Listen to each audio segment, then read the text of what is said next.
Sun astro TV நேயர்களே, உங்களுக்காக ஜோதிடத்திலிருந்து பல்வேறு தகவல்களை தொடர்ந்து பேசிக்கிட்டு வரேன். அதுவும் குறிப்பாக கிரகங்கள் எங்கே சஞ்சரித்தால் எந்த விதமான பலன்களை நமக்கு வழங்குவார்கள் என்று பேசிட்டு இருக்க. மற்றவர்களைப் போல நாளைக்கு காலையிலேயே உங்கள் வீட்டில் பணம் கூரை பிச்சுக்கிட்டு கொட்ட போகுது, வண்டி வண்டியாக பணம் வரப்போகுது, இந்த கப்ஸாலாம் நான் விட மாட்டேன். என்ன இருக்கோ அதை மட்டும்தான் பேசுவேன். என்னை எந்த விமர்சனம் நீங்கள் செய்தாலும் எனக்கு வருத்தம் கிடையாது. அதுக்கு என்ன காரணம்னா, இந்த கிரகம் இங்கே சஞ்சரிக்கின்ற போது இந்த பலனை வழங்குவார் என்று எழுதப்பட்ட விதி. அந்த விதியை தான் நான் பேசுகிறேன்.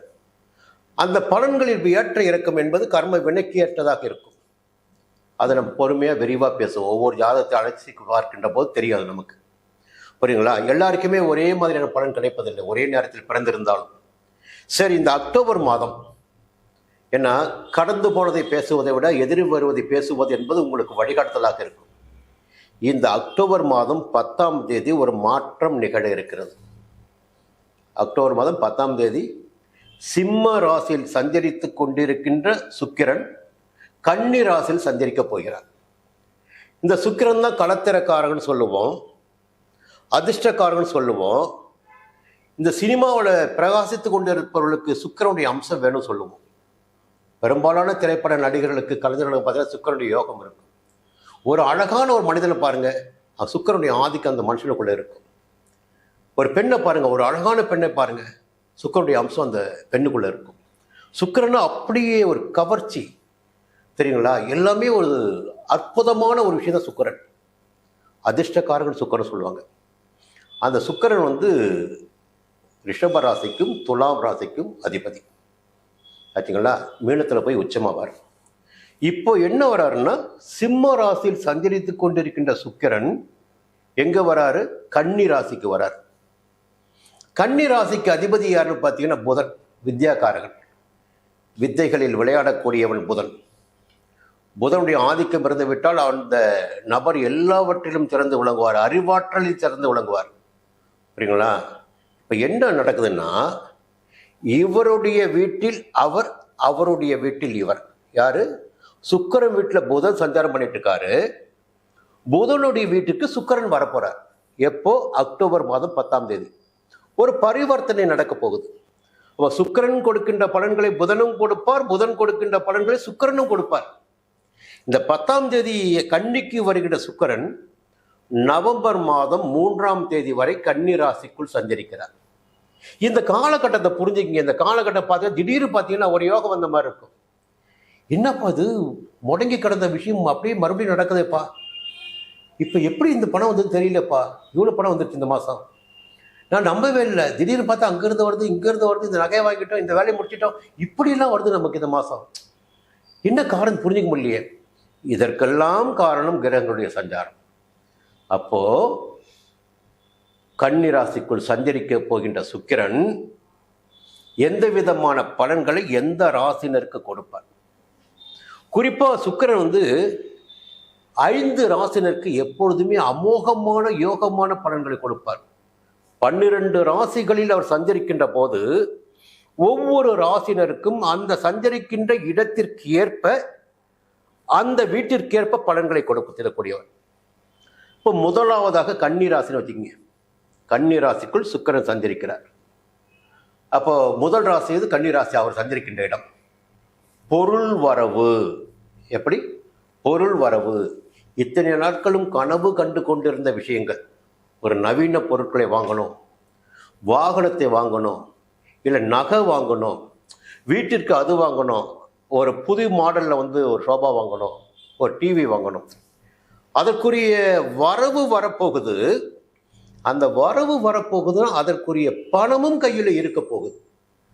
அப்போ எந்த ராசிக்குள் சுக்கிரன் சஞ்சரிக்கிறாரோ அந்த ராசிக்கு பொருள் வரவினை ஏற்படுத்துவார். அந்த ரீதியில் கன்னி ராசினருக்கு அக்டோபர் மாதம் 10ஆம் தேதிக்கு பிறகு யோகமாக இருக்க போகிறது. அடுத்து பார்த்தீங்கன்னா சிம்ம ராசி. சிம்ம ராசிக்கு 2ஆம் இடத்தில், சிம்ம ராசிக்கு கன்னி ராசி என்பது 2ஆம் இடம். அந்த 2ஆம் இடத்தில் சுக்கிரன் சஞ்சரிக்கின்ற போது எல்லா விதமான சங்கடங்களும் விலகி, நேற்று வரலும் பார்த்தீங்கன்னா கையில் பணம் இருக்காது, இல்லை பேங்க்கில் இருப்பு இருந்திருக்காது, கேட்ட இடத்துல பணம் கிடைச்சிருக்காது. இப்போ பார்த்தீங்கன்னா அந்த லட்சுமியுடைய அம்சம் அப்படியே வந்துருச்சு. லட்சுமி பார்வை கிடைச்சிருச்சு. மகாலட்சுமி பார்வை வச்சுட்டா அந்த மனுஷன் மேலே. அப்போது பொருளாதார நிலை, பணநிலை, செல்வாக்கு, அந்தஸ்து எல்லாமே உயரக்கூடிய நிலை சிம்ம ராசினருக்கு. அக்டோபர் மாதம் 10ஆம் தேதிக்கு பிறகு சிம்ம ராசிக்கு 2ஆம் இடத்தில் சஞ்சரிக்கின்ற சுக்கிரனால் ஒரு யோகமான நிலை சிம்ம ராசிக்கு ஏற்படுப்பது. சரி, அடுத்து 5ஆம் இடத்தில் சஞ்சரிப்பவர் ரிஷப ராசிக்கு 5ஆம் இடத்தில் சஞ்சரிக்கிறார் சுக்கிரன். எப்போ? அக்டோபர் மாதம் 10ஆம் தேதிக்கு பிறகு. ரிஷப ராசிக்கு 5ஆம் இடம் கன்னி. அந்த 5ஆம் இடத்தில் சஞ்சரிக்கின்ற போது லாபத்திற்கு குறைவு இருக்காது. நிறைய தொழில் பண்ணிட்டு இருப்பீங்க, கோடி கோடியாக பணத்தை கொட்டுவீங்க. அதாவது தகுதிக்கு ஏற்ப ஒரு சின்ன வியாபாரி பார்த்தீங்கன்னா ஒரு 10,000 முதல்ல வைப்பார், இன்னும் அடுத்த 10 லட்சம் வைப்பார், அடுத்த 10 கோடி வைப்பாங்க. இதற்கு ஏற்ப லாபம் வரணும் இல்லை? சில தொழிலில் பார்த்தீங்கன்னா பிரம்மாண்டமாக இருக்கும். அங்கே சம்பளம் கொடுக்கறதுக்கும் வாடகை கொடுக்கறதுக்கும் மற்ற செலவுக்குமே வருவது லாபம் வருவது பத்தாது.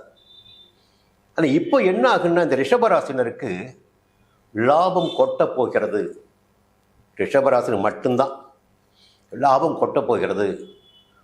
ஒரு தங்க நகை வாங்கிடக்கூடிய, சேமிப்பு செய்திடக்கூடிய, முதலீடு செய்திடக்கூடிய அளவிற்கு நிலை உயரப் போகிறது. அப்போ தொட்டதெல்லாம் லாபம் என்பது இந்த அக்டோபர் மாதம் 10ஆம் தேதிக்கு பிறகு ரிஷபராசினருக்கு. அடுத்து இப்போ லாபம் வருதுங்க, பையில் வச்சுக்கிறோம், வீட்டில் வச்சுக்கிறோம், ஒரு இடம் வாங்குகிறோம், பொண்டாட்டி நகை வாங்குகிறோம், இல்லை நம்ம நகை வாங்கி போட்டுக்கிறோம், புரியுங்களா? பிள்ளைகளுக்கு அது செய்கிற வாகனம் வாங்கி கொடுக்குறோம். ஆனால் தர்மம் செய்யக்கூடிய எண்ணம் வரணும் பாருங்க. எப்படி தர்மம் செய்யக்கூடிய எண்ணம் வரணும்? அது எப்போ ஒரு மனிதனுக்கு வரும்னா, சுக்கிரன் ஒரு ராசிக்கு 9ஆம் இடத்தில் சஞ்சரிக்கின்ற போது லாபமும் வரும், லாபத்திலிருந்து தர்மம் செய்யக்கூடிய எண்ணமும் வரும் சொல்லுவாங்க. எப்படி லாபம் வரும், தர்மம் செய்யக்கூடிய எண்ணம் வரும். தர்மம் செய்யக்கூடிய எண்ணம் வருதுன்னா லாபம் அதிகமாக வருதுன்னு அர்த்தம், கையிருப்பு அதிகமாக இருக்கிறது என்று அர்த்தம். அப்படி பார்த்தீங்கன்னா மகர ராசினருக்கு கன்னி ராசி என்பது 9ஆம் இடம். இந்த 9ஆம் இடத்தில் மகர ராசினருக்கு சுக்கிரன் சஞ்சரிக்கின்ற போது அந்த தர்மம் செய்யக்கூடிய அளவிற்கு செல்வாக்கு உயரும், செல்வம் சேரும், பணப்புழக்கம் இருக்கும். கேட்டவருக்கெல்லாம் தகுதி அறிந்து அவருக்கு உதவி செய்யக்கூடிய அளவிற்கு. சில மனிதர்கள் பார்த்துருப்பீங்க, கேட்காமே கொடுப்பாங்க. அதற்கு அவர்களுக்கு இறைவன் அருள வேண்டும், விதி அதற்குரிய வாய்ப்பினை வழங்க வேண்டும். அது கொடுப்பதே மிகப்பெரிய சந்தோஷங்க. அது ஆலயங்களுக்கு கொடுக்கலாம். சில பேர் பார்த்தீங்கன்னா சுற்றி இருக்கின்ற நட்பு வட்டத்திற்கு கொடுப்பாங்க. அப்படிப்பட்ட ஒரு நிலை அக்டோபர் மாதம் 10ஆம் தேதி தொடங்கி நவம்பர் மாதம் 3ஆம் தேதி வரை மகர ராசினருக்கு இருக்கிறது. இப்போ குரு பார்வை வேற மகர ராசினருக்கு சூப்பராக இருக்குங்களா? அடுத்து பார்த்தீங்கன்னா துலாம் ராசி. துலாம் தான் சுக்கிரனுடைய ராசிநாதன். துலா ராசிநாதன் சுக்கிரன். அங்கே புதன் சஞ்சரிக்கிறாரு. 12ஆம் இடம் கன்னி என்பது பரிவர்த்தனை வேறு. இப்போ இரட்டிப்பு யோகம் என்பது துலாம் ராசினருக்கு. புத்திசாலித்தனம் இருக்கும், எதிர்பார்த்த ஒப்பந்தம் கிடைக்கும், கேட்ட இடத்திலிருந்து பணம் கிடைக்கும், கொஞ்சம் தொய்வாக போன தொழிலில் லாபம் கிடைக்கும். அப்போ பணப்புழக்கம் இருக்கும், சந்தோஷம் இருக்கும், நிம்மதி இருக்கும், எப்படியோ ஒரு பக்கம் பணம் வந்துக்கிட்டே இருக்கும்.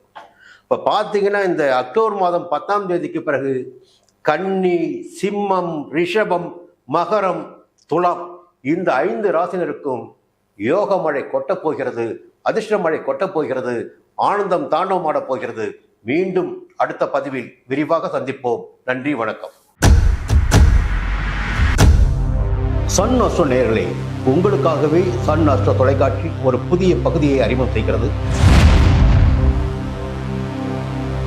உங்களுக்கு ஜாதகம் பார்க்க வேண்டும், உங்களுடைய எதிர்கால பலன்களை தெரிந்து கொள்ள வேண்டும், திறமையான ஜோதிடர்கள் வழியாக அதை தெரிந்து கொள்ள வேண்டும் என்ற எண்ணம், சிந்தனம் இப்போது மேலோங்கி இருக்கு. அதற்கு வழிகாட்டுதலாக சன் அஸ்ட்ரோ டிவி ஒரு புதிய ஆப்பினை உங்களுக்கு அறிமுகம் செய்ய இருக்கிறது.